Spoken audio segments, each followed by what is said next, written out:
بڑے دودھ اور شہد کی نہریں بہتی ہیں، ایسی بات نہیں ہے، ہر ایک کو محنت کرنی پڑتی ہے، ہر ایک کو کام کرنا پڑتا ہے۔ ہانی کو بھی وہاں پر جا کے اس نے ماحول دیکھا، اس کو پتہ چلا کہ ہاتھ محنت کرنی پڑتی۔ تو جی اس نے سب سے پہلے کیا کیا، اس نے جو انگلش لینگویج سکھانے والے اسکول تھے اس کے اندر داخلہ لے لیا۔ وہاں پر اس نے 1 سال کے اندر خوب محنت کی، خوب اس نے انگلش کے اوپر مہارت حاصل کی۔ اگلا سال جب آیا تو اس نے کمپیوٹر سیکھنا شروع کر دیا۔ اور ناظرین کرام، اس دوران 2001 آ جاتا ہے اور 11 سپٹمبر کا واقعہ پیش آتا ہے، اور اس کے بعد آپ کو پتہ ہے کہ دنیا تبدیل ہو کے رہ گئی۔ سعودیوں کے اوپر خاص طور پر جو امریکہ میں تھے ان کے اوپر بڑا دباؤ تھا، تفتیش، پکڑ دکڑ۔ سعودی سفارتخانے نے ایک بڑا خوبصورت رول ادا کیا۔ اس نے اپنے جتنے بھی سعودی باشندے امریکہ میں تھے یا اسٹوڈنٹ تھے ان کو کہا کہ ہمارے پاس آئیں، ہم آپ کو سعودی عرب بھجوانے کا بندوبست کرتے ہیں۔ چنانچہ ہانی بھی سعودی سفارتخانے کی وساطت سے سعودی عرب واپس آ گیا۔ یہ کہ عزیزو واپس آیا تو اب یہ بدلا ہوا ہانی تھا، جھوٹ اس نے چھوڑ دیا تھا، جھوٹ نہیں بولتا تھا، تقوی، محنت، جدوجہد، اسلام کی طرف توجہ، اسلام کے ساتھ تعلق، یہ ساری خوبیاں اس کے اندر، حتیٰ کہ جب اپنی اماں سے ملا مدینہ شریف کے اندر تو ماں بڑی حیران رہ گئی، اتنی تبدیلی میرے بیٹے کے اندر آ گئی ہے۔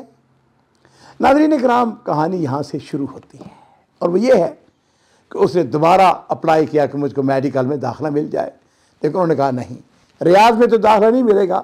البتہ اس وقت قصیم کے اندر نیا میڈیکل کالج کھل رہا تھا یا اسی سال کھلا تھا، بہرحال بآسانی اس کو وہاں پہ داخلہ مل گیا۔ اور ناظرین کرام، اس کا جو ڈپارٹمنٹ یا اس کی اسپیشلائزیشن یا اختصاص تھا وہ تھا برین نروس، برین کا جو ہے مخ، اعصاب، لو جی اس نے تعلیم حاصل کرنی شروع کر دی، اور وقت کا پتہ ہی نہیں چلا، 4 سال کے اندر اندر اس کی جب تعلیم مکمل ہوئی، مدینہ شریف گیا تو ایک دن اس کو ہیڈ آف دی ڈپارٹمنٹ جو تھا اس کا، مدیر الجامعہ، اس کا فون آ گیا۔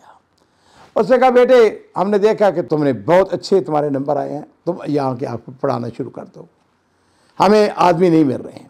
لو جی یہ واپس قصیم آ جاتا ہے، یہاں پہ اس نے لیکچرارشپ لے لی، پڑھانا شروع کر دیا، اور اس دوران میں اس کو موقع ملتا ہے گورنمنٹ کی طرف سے، اس کو وظیفہ ملتا ہے کہ یہ فرانس کے اندر جا کر تعلیم حاصل کرے۔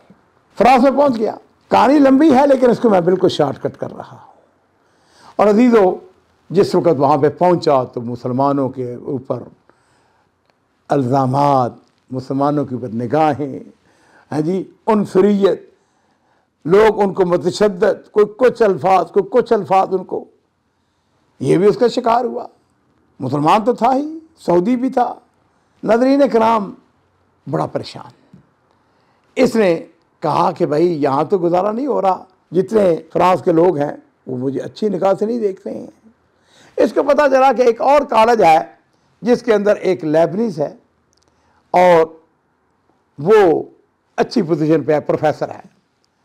ناظرین اکرام، بھی وہاں پر چلا گیا، ٹرانسفر اس نے وہاں پہ کرا لی۔ جس وقت وہاں پر گیا، اس لیبنیز نے کہا کہ میرے ساتھ عربی میں بات کرو۔ عربی میں گفتگو شروع کی، اس نے بڑی عزت کی، تھا تو وہ کرسچن، لیکن بہرحال چونکہ وہ بھی عربی تھا یہ بھی عربی تھا، اس نے اس کے ساتھ اچھا سلوک کیا۔ اگلے دن اس لیبنیز جو پروفیسر تھا اس نے کہا دیکھو بات سنو، ہمارا ایک پروٹوکول ہے، اور وہ یہ ہے کہ ہمارا جو ہیڈ آف دی ڈپارٹمنٹ جو ہماری ہے نا، جس کو کہتے ہیں پورے یونیورسٹی کی وائس چانسلر، وہ ایک خاتون ہے، ڈاکٹر ہے، تم اس کو جا کے ملو، اپنا تعارف کراؤ۔ اس کو کوئی بات نہیں۔ لو جی اس کے پاس چلا گیا۔ اب جس وقت اس نے جا کے اپنا تعارف کرایا، میں فلاں فلاں ہوں اور میں آپ کے کالج میں پڑھنے کے لیے آیا ہوں، تو وہ جو وائس چانسلر تھی اس نے اپنا ہاتھ اس کے سامنے آگے بڑھایا سلام کے لیے۔ اب اس نے بڑے ہی احترام کے ساتھ اپنے ہاتھ کو پیچھے کر لیا، اور ساتھ ہی اس نے بڑی اچھے انداز میں کہا کہ میں مسلمان ہوں، ہمارے نبی کریم صلی اللہ علیہ وسلم نے خواتین کے ساتھ ہاتھ ملانے سے منع کیا ہے۔ ناظرین اکرام، اتنی بات کہنے کی دیر تھی، آگ بگولا ہو گئی۔ اس نے کہا تمہارے اندر تم متشدد ہو، تم وہ لوگ ہو، ہاں جی، جو کچھ اسلام کے خلاف وہ باتیں کر سکتی تھی وہ اس نے کی، اور پھر ساتھ اس نے کہا کہ تمہارا اس یونیورسٹی کے اندر، میرے کالج کے اندر، میری یونیورسٹی کے اندر آخری دن ہے، تم یہاں پہ نہیں رہو گے۔ وہ فریاد لے کر جس وقت اپنے وہ لیبنیز پروفیسر کے پاس گیا تو اس نے بھی کہا سوری، میرے پاس تعلیمات آ چکی ہیں، آپ کا یہ آخری دن ہے یہاں پہ، آپ واپس جہاں سے آئے ہیں پیرس سے واپس وہاں واپس چلے جاؤ۔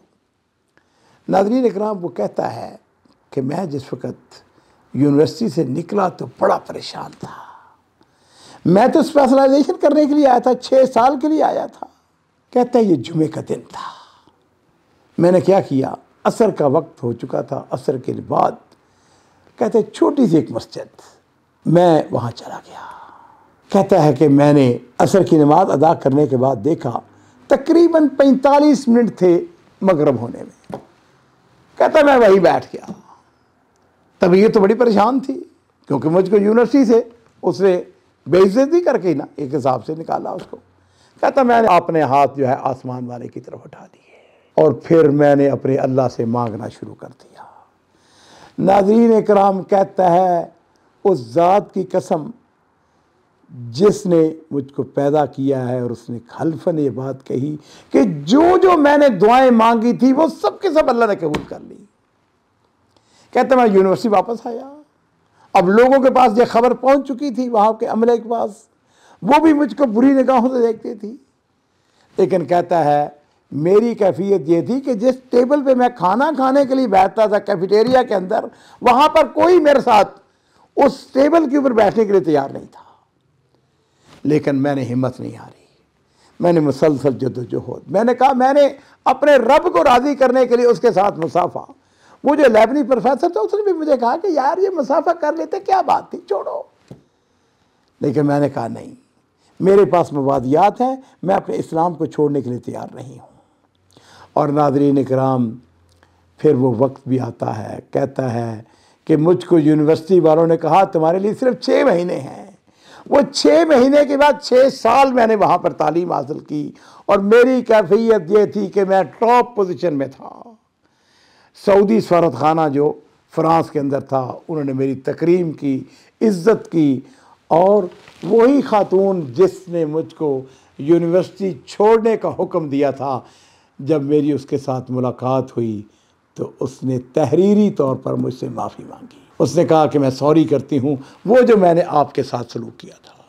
کہتا ہے میں کہ پہلا سعودی یا عربی تھا جو فرانس کے جو ڈاکٹروں کی ایسوسی ایشن تھی اس کے اندر مجھ کو ممبر بنایا گیا، تعلیم مکمل کی، اور پھر میں واپس اپنی اسی یونیورسٹی قصیم کے اندر واپس آ گیا۔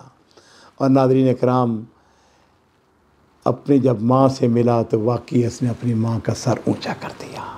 اس وقت وہ سعودی عرب کے جو سب سے بہترین برین کے ڈاکٹر ہیں، برین نروس کے ڈاکٹر ہیں، اس میں اس کا شمار ہوتا ہے۔ ناظرین اکرام، یہ کہانی ہے ایک ایسے نوجوان کی جس نے اپنے دین کو نہیں چھوڑا، اخلاقیات کو نہیں چھوڑا، مبادیات اسلام کو نہیں چھوڑا، اپنی والدہ کی بات کے اوپر عمل کرتے ہوئے اس نے محنت کی، جدوجہد کی، اور پھر وہ وقت بھی آیا۔ اس وقت میں نے جیسا کہ عرض کیا سعودی عرب کے جو ٹاپ کے ڈاکٹر ہیں وہ اس کے اندر اس کا شمار ہوتا ہے۔ میں اپنے قارئین سے بھی کہوں گا کہ اگر آپ بڑا آدمی بننا چاہتے ہیں تو آپ کو اسلامی تعلیمات کے اوپر عمل کرنا ہے۔ یہ واقعہ آپ کو کیسے لگا، اس کے بارے میں اپنے کمنٹس باکس کے اندر اپنے تاثرات ضرور لکھیں، اور ہمارا جو چینل ہے اس کو سبسکرائب کرنا نہ بھولیے۔ اللہ تعالیٰ سے میں دعا کرتا ہوں کہ ہمیں اس طرح کے خیر کے کام اور مبادیات اسلام کو پھیلانے کی، اس کے اوپر اللہ تعالیٰ ہمیں توفیق عطا فرمائے۔ بارک اللہ فیک۔